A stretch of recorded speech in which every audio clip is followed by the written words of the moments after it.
Carbohydrates are not all the same when it comes to overall health and quality of life. Some carbs are going to offer more vitamins, minerals, micronutrients in general, more fiber. Some sources of carbs are going to offer better satiety, which is the feeling of being held over, not being hungry so fast after you eat. Definitely a huge difference in overall quality of life and quality of health, nutritionally speaking, in different sources of carbs, for sure. But when it comes to just body fat loss, body composition, losing fat or gaining fat, when it comes to just that, all carbohydrates are the same. If you eat 50 grams of carbs from pure sugar and 50 grams of carbs from a potato and you're in a caloric deficit, it's going to be processed the exact same way, and neither of them will store as fat more than the other one. And here's why.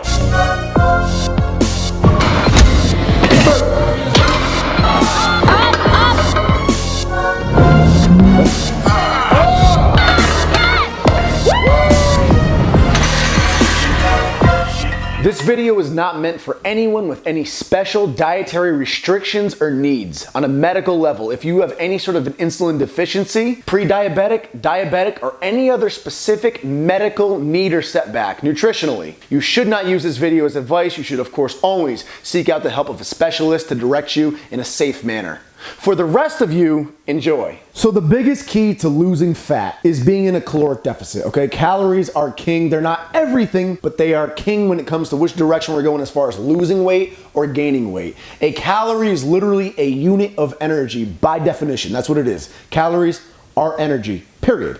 And if we take in more energy than we need to expend, we store it. It's extra. That's where you get body fat storage. So when you're when you're eating more than you're actually burning off day to day, you're gonna end up getting fat, you're gonna end up gaining weight. If you are taking in less than you're burning every single day, you're gonna end with a negative balance at the end of the day. You're gonna end up losing weight. You're gonna have nothing being stored because you're not even taking enough to support your energy now, so your body's gonna be forced to go into your storage and take those reserves, take that extra stored energy and use it to support itself because you're not eating enough. And that's what a diet is. That's what a caloric deficit is. Now, some people will still try to argue this and say it's not about the calorie intake, it's about the quality of the food, what you eat. And they'll also suggest that certain carbohydrates, sugary things like fructose, for example, will definitely make you fat because they spike insulin. That's what I hear all the time. But if you were to take, say, a prisoner of war or a prisoner of a concentration camp who is severely starved and you fed them an apple, they would not start magically gaining fat. They would not begin storing a healthy level of fat from that apple just because it spiked their insulin. Why? Well, the obvious answer is because they're already so far gone into starvation, one apple's not enough to make a difference, even though it's pure sugar and spikes insulin.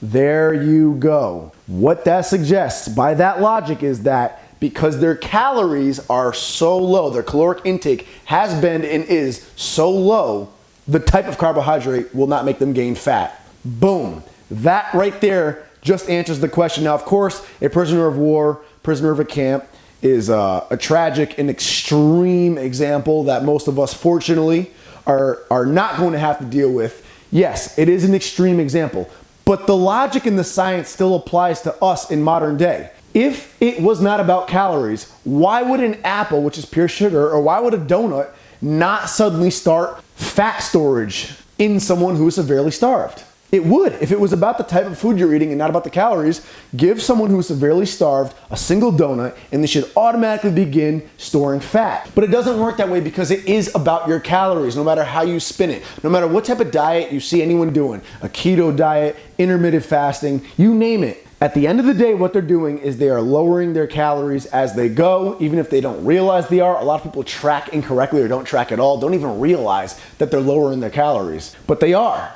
If you lower your calories enough to where you're burning them off more through cardio, through higher activity, maybe you work a very laborious job, you're always on your feet, you're hitting the gym nice and hard, and you're eating less, you're gonna be burning more than you're taking in. Or you can do it the other way. If you don't wanna be super active, you can sit and chill and just lower the amount you're eating. You're eating way less. You're not even burning a whole lot, but you're eating less than even that. You combine both of those if you wanna do it right. Lower your calories and up your activity. Boom, you're doing a bodybuilding prep now. So calories are, at the end of the day, what dictate which direction you're going as far as losing or gaining body fat. But why is it that the sugary carbs don't cause fat when you're in a caloric deficit? Here's how the whole insulin sugar thing works. Now, the process of carbs storing as fat is called de novo lipogenesis. And it was found in a study way back, I believe in Princeton in the early 90s, in rats and mice. They saw that when you feed rats and mice sugary things, they store it as fat very easily, boom. And then from there, mainstream media took a hold of this study and they spun it out of context and said carbs are bad, they make you gain fat.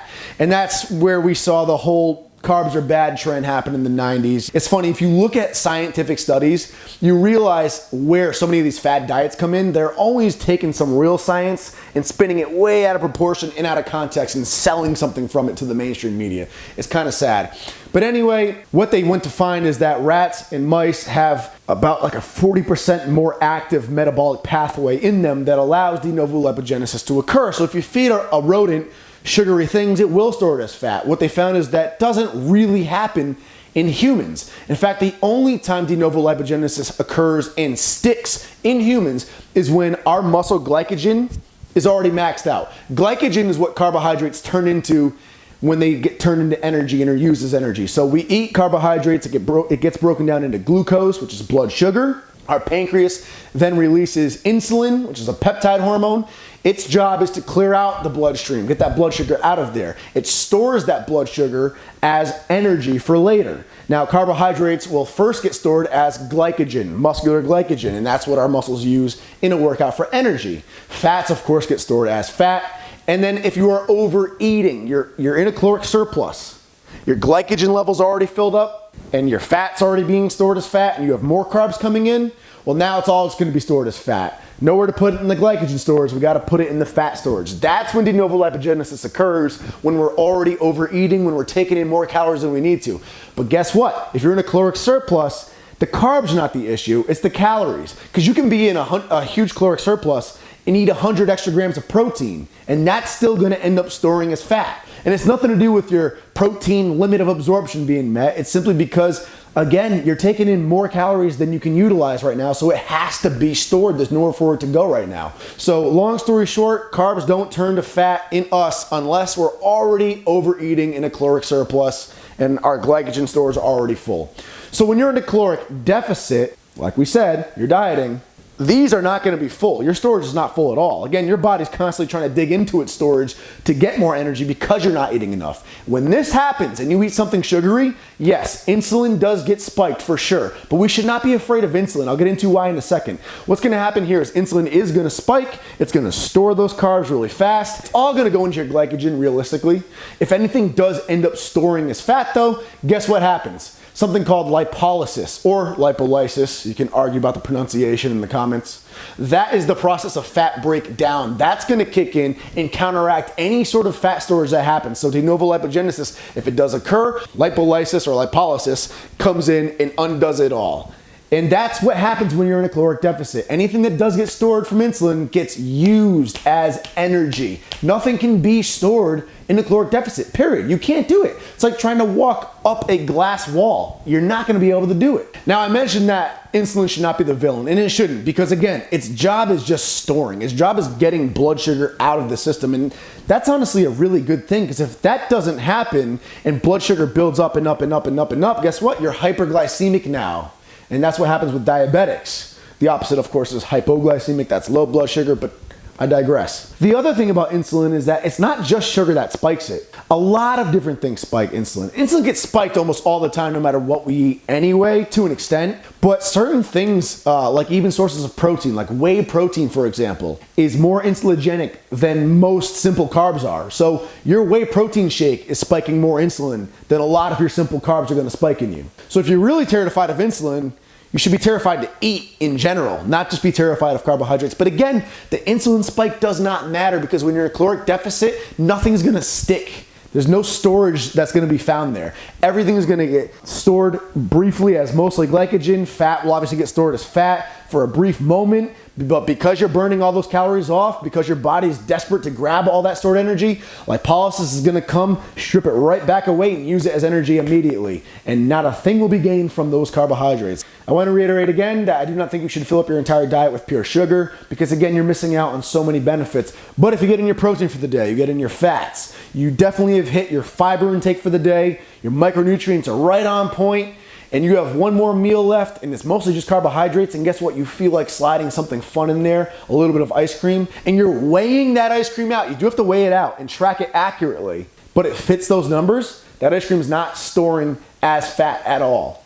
But I will say I don't like doing that when I'm in prep because it can cause some other issues. Like I said, things that are sugary tend to be low in satiety, so you'll end up being hungry a lot sooner. And in a diet, you're already gonna be hungry 24/7. So sometimes it can be torture for yourself to do that to yourself. It can also spark a lot of cravings, that sugar craving. That is a real thing, and that can backfire you as well. You let yourself have a few cookies, and now you're done for the day. You have no more calories allotted, but now you're craving more sweets and you're going crazy. That can be miserable. So I like filling up, when I'm in a diet, I like filling up my meals with high quality, hearty sources of carbohydrates if I have carbs available. A lot of oats, grits, brown rice is good for the fiber's sake.